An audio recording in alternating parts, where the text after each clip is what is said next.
Good afternoon, everyone. Thank you for joining us today for the Johns Hopkins School of Education Master of Science in Education, Educational Studies in Interdisciplinary and Independent Schools, and also the Graduate Certificate in Urban Education virtual webinar.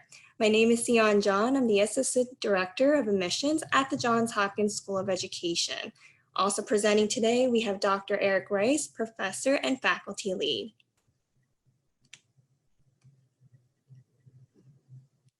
Before we get started, I would like to cover a few housekeeping topics. First, today's webinar is being recorded. We will be able to share a link with you after the event is complete. Also, please take this time to make sure your mic is on mute and video is off. There will be a Q&A session at the end of the presentation. Please type your question in the chat box and Dr. Rice and I will read and answer your questions.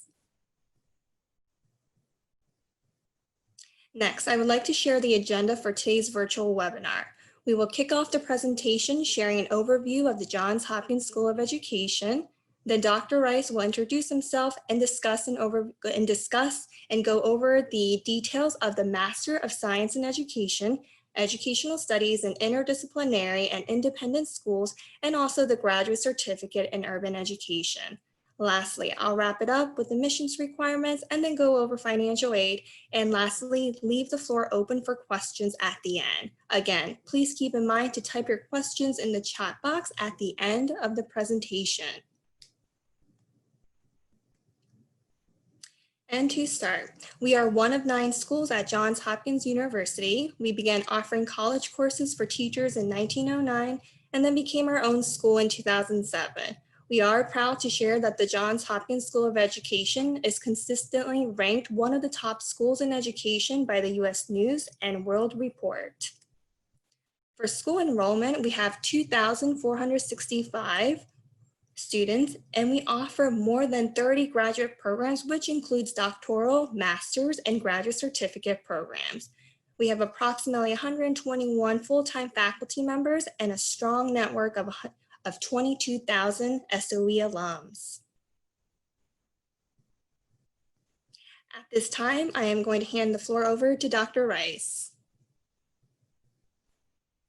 Great, thanks so much. I apologize for being a few minutes late, just coming from my last Zoom meeting, which seems like what my life is these days. But I'm really excited to be here and talk about a couple of programs. Just real briefly about me, I am the interim chair now of Counseling and Educational Studies, and I've been running the MS in Education with a concentration in Educational Studies since about 2007, about the time we became an independent school. A few years after that, we established the Graduate Certificate in Urban Education, really out of a desire to meet the needs of urban educators, both inside and outside of schools. So I'll talk a little bit about that. I think it was about 2013 or so, 2014, that we've been getting a number of students. We had a graduate certificate in independent school leadership, but a number of students with an interest in learning to teach in independent schools. And that's when we created the Masters of Science in Education with a concentration in Educational Studies, Independent Schools Options.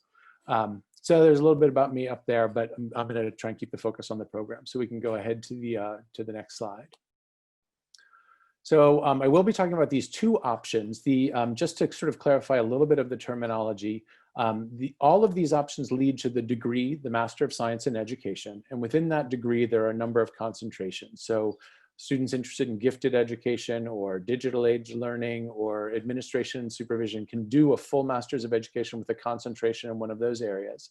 But what I'll be talking about today are 2 program options within the concentration in Educational Studies. And those are the Individualized Interdisciplinary Option and the Independent Schools Option. So just to be clear, they all lead to the same degree, the Masters of Science in Education with a concentration in Educational Studies. You can move ahead to the next slide. So I'm going to talk first about the Independent Schools Option, and this is one of the newer options in the program. And it is designed for students who currently work in or who plan to teach in independent schools. And so the coursework is generally set up. There are a few assignments in courses that do assume that you have access to students, and we can work with you if you don't have access to students to find a way to either modify the assignments or to get access to students. And I would say the program's about 50% each in terms of people who are early career teachers in independent schools, but who wanted to get some real training around how to improve their teaching, and others who are maybe very recent college graduates but interested in going into independent school teaching. We really try and provide a practical application of foundational pedagogy. So there is lots of reading about pedagogy, for example, but there's always an attempt to bring that down to, so what would that mean for what you would actually do in the classroom? And most of the courses are taught by faculty who have expertise in independent schools, sometimes teachers, but often in leadership roles. So for example, this fall, we have the assistant head of school at a local independent school teaching one of our courses. And I believe the head of school of another independent school. I'm still waiting for final confirmation on that. But most of the people who we have teaching the program, we have kind of a rotating cast of adjuncts who all have substantial experience in independent schools.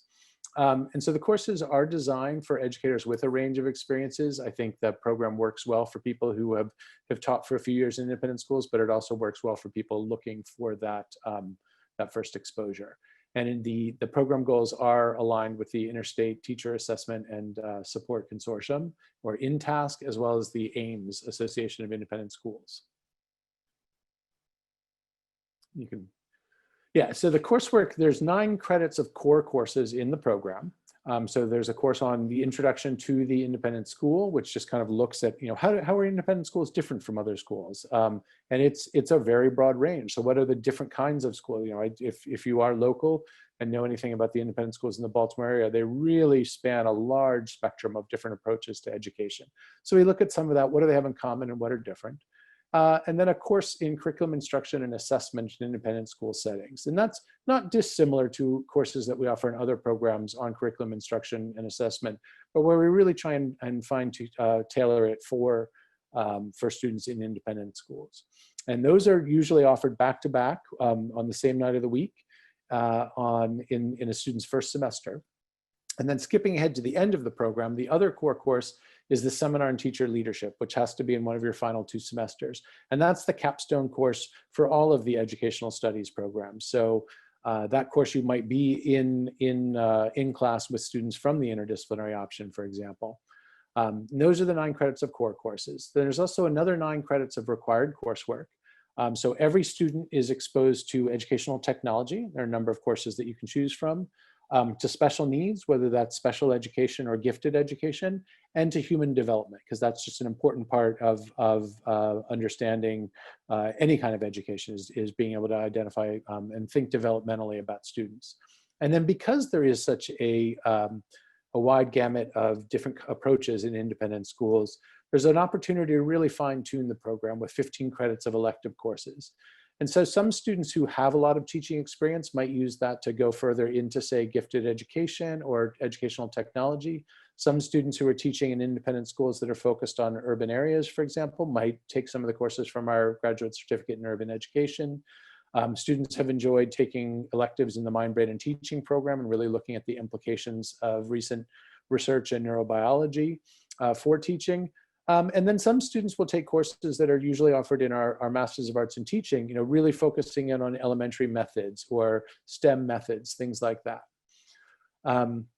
So there's a lot of opportunity to customize the program to meet your individual needs and the needs, based on where it is that you see yourself teaching. We do, there is a lot of options to take courses online and some of those electives, and the courses that we do offer face-to-face are offered in the late, after 4 o'clock in the afternoon. So that can sometimes be a little tricky getting there if your school's not out until 3:30 or something, but we try and make it possible. We make the scheduling as convenient as we can. The courses in the independent schools program tend to be pretty small, usually about 15 people. So you get a lot of individual attention from the instructors. And we're really focused on bringing in a world-class faculty, who, with experience in independent schools and really helping you develop cutting-edge best practices that are aligned with the state and national standards. So we can move ahead. So I'm going to switch gears here and talk about the individualized interdisciplinary option. This is kind of the original course in the educational studies program. At one point, it was the only option. But as we've made other program options, there are, we've called this the individualized interdisciplinary option. And this is really an opportunity for students to design a customized course of study to reflect their own career goals. In this program, I'd say that about 2/3 of the students in the program are current teachers or administrators, usually in public education, not always. And the other 1/3 are involved in education in other ways. They might work at a school system, but in the evaluation department. They might be working for an educational nonprofit or be involved in educational policy work. We've had school board members. So there are really a lot of options here. And because of that, the number of credits can vary from 33, the minimum, to 39. This is not meant for initial teacher certification, although depending on the concentration areas that you choose, there are some options to add a certification endorsement to if you already have teacher certification. And the two main options are Pathway 1, which is based on one of our graduate certificate programs. And so in that pathway, you would choose, you would apply either, usually when you apply to the master's, to one of our graduate certificates. So those include multiple options: mind, brain, and teaching, urban education, leadership in independent schools, administration, supervision, gifted education, digital age learning. So there's a whole lot of options depending on your interests. And that would provide, that certificate would be the core of your program. In that Pathway 1 certificate option, you then have room for several electives, which is what brings in the interdisciplinary component to that option, as well as some core courses, which would include a course, Advanced Instructional Strategies, a course on research, usually action research for school improvement, and the same capstone course I mentioned earlier, the Seminar on Teacher Leadership. For students who want to do the entire degree online, we sometimes substitute some of those core courses to get a different research course and a different instruction course that are available online. Pathway 2, you choose to combine two of our graduate certificate programs. So let's say you're interested in being a principal in an urban area. You might combine the school administration and supervision certificate with the urban education certificate. In that case, the interdisciplinary approach comes from the combination of the two certificates. And then you don't do most of the core courses. You're always welcome to take additional courses, but there's no electives built into the program. And then again, in one of your final 2 semesters, you would take that same capstone, the Seminar on Teacher Leadership. We can move ahead. So this is some options for the graduate certificates that are available in this program. And you can see there's a broad array of options that are separated out here in, I think, a nice way to look at the options that are for people in educational fields, but who are not necessarily focused on K-12 teaching. So there's the graduate certificate in autism. That can be very useful for students who are teaching. But we've had students take that just because they have an autistic child and they want to learn more about it, or because they're involved in advocacy work, for example. Graduate certificate in urban education, which I'll talk more about in a moment. Educational leadership in independent schools. There you might very well be in a K-12 leadership role. And educational technology, leadership and technology integration is another option there. And then we have a number that are focused on people who have teacher certification already and are interested in adding an endorsement. So the gifted education certificate is one of those. In Maryland, it does lead to an endorsement to your certification for gifted education. Similarly with the math instructional leader or the STEM instructional leader, those all lead to endorsements. Graduate certificate in mind, brain, and teaching probably belongs on the other side of this. It is really focused on the implications of recent research on neurobiology. So a lot of the people in the certificate are focused on teaching, but there are people who would be focused on other options just because out of their interest, or because they are interested in they work in a policy shop, nonprofit, whatever it might be. And then school administration supervision, which leads to that Admin 1 certification. One caveat to all of that is that these graduate certificates are all approved to add that endorsement to a student who is certified to teach in Maryland. If you are certified to teach in another state, then it's important to look at whether your state has reciprocity with Maryland, because these have not gone through the evaluation process in all 50 states. Maryland has reciprocity with almost all of their states, but not every single one, and sometimes with certain conditions. So we can move ahead. So I'm going to talk, and the only reason that this graduate certificate in urban education is singled out here is that I happen to run that certificate as well. But it is an 18-credit graduate certificate designed to assist early career teachers and other educational professionals in really understanding, just what are urban schools all about. And I think, urban can be code for a lot of things. But what we're trying to get at there is that urban schools and urban areas are really characterized by rich diversity of peoples and languages and cultures. Urban schools are not always characterized by the same diversity, and taking a look at Baltimore, you would, Baltimore itself is a very diverse area, but the school, the city is just over 60% African-American. The school system is almost 90% African-American. So we look at a lot of these issues about race and culture and class, and what are the implications for educational outcomes. There are 3 tracks in the certificate, so students can choose to focus in on policy. They can choose to focus on pedagogy if they are a classroom teacher who really wants that to be the center of their degree. Or they can focus on school, family, and community partnerships. So policy, pedagogy, and partnerships. And so depending on whether you are in classroom-based or school-based or involved in urban education in a different way, there are opportunities to prepare yourself to work in urban environments through building a deep understanding of urban residents, creating strong partnerships between schools, families, and communities, and developing the leadership skills necessary for leading change. And the reason those 3 are singled out there is that regardless of which pathway you choose in the urban education certificate, policy, partnerships, or pedagogy, there is a course on social context of urban education, there's a course on school, family, and community partnerships, and there's a course on leadership. And then if you are in policy, for example, you also take urban school reform and a course on the politics of education. If you're involved in partnerships, you take a second partnership course and that same urban school reform course. And if you're involved in pedagogy, you take culturally responsive teaching and a course on teaching to the whole child. And then the last course for any of these options is a research course that also counts as your research course in the master's if you do apply the urban ed certificate towards the individualized interdisciplinary studies option. So this is one, the certificate can be used towards the master's either in that one certificate pathway or by combining it with a second certificate. So I will cede the floor back to admissions to talk about admissions requirements. Thank you, Dr. Rice. So now we're going to continue by going over the application requirements. So at a minimum, applicant must have a 3.0 or better cumulative undergraduate GPA. Applicants must submit a completed application, which can be found on our website. Keep in mind, there is an application fee of $80.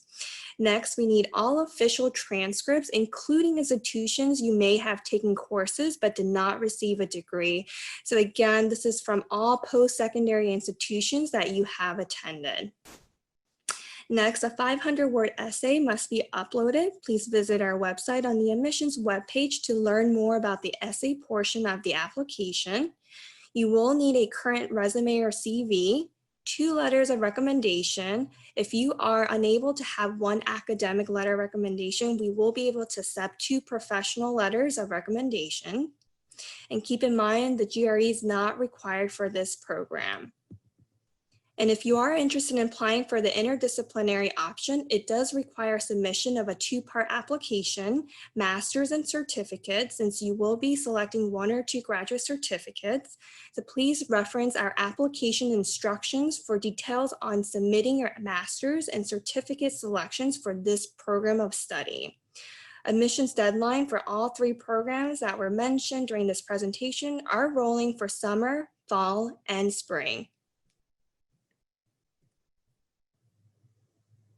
There are a few additional steps you need to take in order to complete the application process if you are an international student. You must submit a TOEFL or IELTS score, and if your degree was completed outside of the US, you will need to complete a course-by-course evaluation. Additional information can be found on our website. And the tuition for the 2020-21 academic school year is $882 per credit for online classes and $833 per credit for face-to-face classes.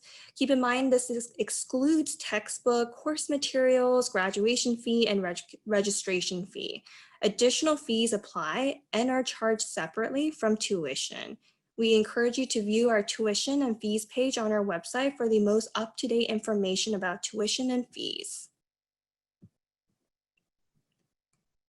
And if you're interested in applying for financial aid, we strongly encourage you to apply for financial aid when you start your application. We do offer a very limited number of partial need-based scholarships for fall and spring semesters. Application deadline for the scholarship is April 1st. Please visit our website if you have any questions relating to financial aid. And if you have any questions relating to your application, please contact our admissions coordinator, Tyrene Maddox. And also any program-related questions, please contact Lisa McNeil, Senior Academic Program Coordinator, and of course, Dr. Eric Rice. Thank you for attending today's virtual webinar. At this time, Dr. Rice and I would like to open up the floor for questions. And I'm going to pop my email in the chat as well, in case anybody thinks of any questions later that they don't think of now. So you've got an email from me as well. So there's a question about the average cost of books, materials per online course.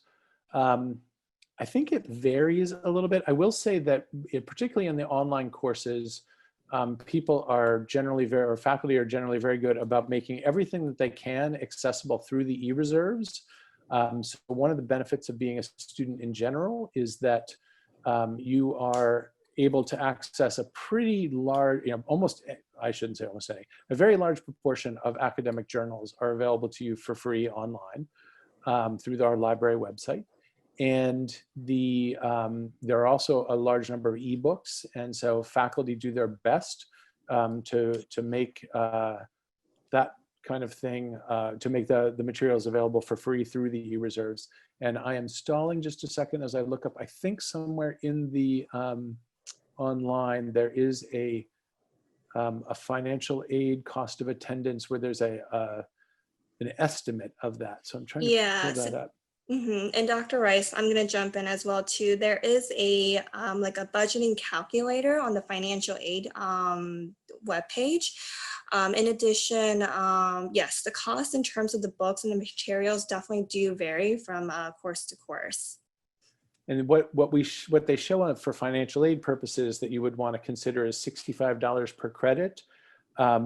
I think that's probably a little, that would suggest that it's about $200 per course. And I think that's actually a little high. I think that's based on a government calculation. Now, that's not to say there may very well be courses that offer, that use a very specific textbook, and where, if you want to buy the textbook, textbooks tend to be expensive, where it could be $200, but there will also be a lot of courses where there would not be, that kind of a requirement. The next question we have for Dr. Rice: if I elect to pursue the Mind-Brain Teaching Certificate within the Interdisciplinary Master's Program, can I start the Master's in spring or summer, or do I have to wait until a fall semester to join in Mind-Brain Teaching cohort? From my perspective at the Master's level, you can start anytime. What gets a little tricky is just making sure that that you are indeed in the Mind-Brain Teaching program. So they do their best to rule on admissions, so that if let's say you apply in October, they may not be ready to tell you for sure that you're accepted into the following September's cohort for a couple of months. Whereas I could, so there are times, particularly for spring, where you would have to decide, do you want to move forward and start the Master's if you haven't yet heard a final decision from Mind-Brain Teaching about the following year? Although usually they are able to move on that pretty quickly. There have been instances where they, where they have not been able to give a final answer on that. So the answer is probably, and if that's something you're particularly interested in doing, reach out to me directly, and I'm happy to work with that program to see if we can get you an answer. We do have another question, Dr. Rice. For the independent schools, do I need to have experience, teaching experience in order to apply for the program? No, you don't. There are many people who come into the program who have teaching experience, but it is not a requirement. The next question we have is, with rolling admissions, will there be updates if spots are filling up on the website? So we don't have a set limit that we can only take. We tend to adjust the number of courses that we would offer based on demand. So we tend to look at each application on its own merits. If we were to, hit a point, so there is, I think, and I'm speaking for the programs that I run, and interdisciplinary studies, there's no issue with this because it's based so much on the certificates that we don't have to worry about a cap. With independent schools and urban education, if I start hitting the point where I'm sort of hitting a full course load, I'd be happy to update the website on that. But generally, that hasn't been an issue in terms of if we get enough. I guess where it would be an issue is if I had like 27 people that I wanted to admit, and it was July, and I had to decide, well, do I want to run it at 25? So I think we can update that. I'll work with admissions to see if there's a way that we can do that, but I wouldn't let that discourage you from applying, because usually what we're able to do is just add a second section of any courses that we need to. The next question we have is, can you please describe the pre-admissions interview requirement associated with certain certificate programs? I don't know if I can. A pre-admissions interview, I'm not sure what that means. If what you mean is you mean like prior to the admissions interview. Yeah. The admissions interview. Mm-hmm. Different certificates do it a little bit differently. So what I can tell you is for urban education, it's really a chance for me to get to know your goals, to hear what it is that you're looking for out of your coursework, and just get a sense of whether it's going to be a good fit. So, I think in terms of the academic record, I'm usually able to get most of that for the application. The interview itself, I have had students, for example, who have applied to urban education, but when the context of their, of what they are really interested in doing is, say, development work in, Rio, Brazil. And it's a chance for me to hear from you what you want to do. And then, in that particular case, I was able to say, here's what you would get out of the coursework in this, but it's really going to be focused on the American context. And here's where I think you would have to, kind of stretch a little to make it relevant to your context. And then in that particular case, that student was able to make a decision on whether the fit was right. So I think it's about me hearing from you about what your individual goals are, me having a chance to tell you, here's what the coursework is really going to address. And then the two of us getting to, to talk about whether the fit is right for you to get what you want out of the program. So that's what I would be doing in the urban ed, and what I generally would be doing in the master's, whether of independent schools or interdisciplinary. I think for most other certificates, it's something very similar, but I wouldn't want to speak for them. All right. So I see a question about lacking certain requirements for admission. I would say reach out. There are requirements that we have the ability to potentially waive. I guess the one that sometimes is the most discouraging for student is the GPA requirement. I am certainly willing to have a conversation with anybody, that is in a situation where they don't have that 3.0 GPA. And I think other certificates are as well. And there is a process by which we can request a waiver. But what I usually want to hear in that kind of a situation is, so what have you learned and what's going to be different this time around? If there are other requirements, I guess if there are specific issues that you're talking about like getting access to a particular transcript, I helped a student in a program work through something where the college they went to had closed down, and it took a while for them to be able to get the transcript from a state archive, actually. So if it's something like that, I would probably reach out directly to admissions if it's I'm having trouble producing this particular requirement. Oh, absolutely. Our admissions coordinators are more than happy to chat with you one-on-one and go over in details the requirements and also the application process, Stephanie. The next question we have is, can you describe the admissions application process for the MS Ed Interdisciplinary Studies? Do I apply to 3 separate programs? So the answer is no, you wouldn't be applying to 3 separate programs, but you do have an additional step in the application when you applied for the Master's in Educational Studies concentration in interdisciplinary program. So when you submit the online application, what would happen next is that in the application, you would select yes to a following question. And that question is, are you interested in pursuing a graduate certificate? And from there, you would receive an automated email. And this email will instruct you and kind of walk you through and you would complete a supplemental application. And if you're interested in a second graduate certificate, you would be, again, required to complete a second supplementary application form. And again, this is on our admissions webpage. If you have more questions, and like I said, the admissions coordinators are here in the Office of Admissions, more than happy to walk you through, because again, it could get a little confusing. And when you say a second supplementary application, that's really just an extra page of the website that essentially says, I'm adding this certificate, right? Yeah, it's not like another going through the whole process again. Absolutely. No, you're not going through another process. It is a simple form, just choosing which graduate certificate you're interested in. So you're not paying additional application fee or anything like that. We have one more question in regards to the GRE again. Again, the GRE is not required for any of the programs that were mentioned in today's presentation. All right, it looks like there are no more questions. Thank you again for your interest in the Johns Hopkins School of Education. We look forward to hearing from you. Have a wonderful day, and thank you so much for your time, Dr. Rice. My pleasure. Thank you. And please, if you do have additional questions, or if you just want to talk about any of the details as you work your way through thinking about what graduate options are best for you, please reach out to that email address, and I'm happy to set up a time for a Zoom call or an old school phone call just to go over options.